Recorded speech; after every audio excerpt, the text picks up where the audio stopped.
ఒక ప్రశాంతమైన చిన్న గ్రామంలో ఒక అమ్మమ్మ, 3 చిన్న పిల్లలు ఉండేవారు.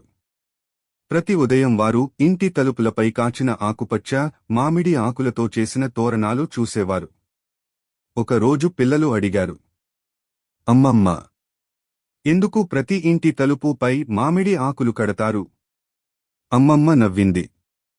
మన పూర్వీకులు చాలా కాలం క్రితమే తెలుసుకున్నారు. మామిడి ఆకులు ఇంటి వద్ద ఉన్న వాతావరణాన్ని తాజాగా ఉంచుతుంది, ధూళి, చెడు వాసనను తగ్గిస్తుంది.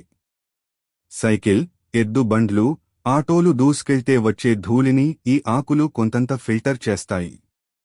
అమ్మమ్మ కొత్త మామిడి ఆకులు తీసి పిల్లలకు చూపింది.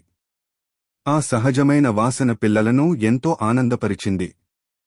ఇది కేవలం అలంకారం కాదు, ఇది జ్ఞానంతో కూడిన సాంప్రదాయం అని చెప్పింది.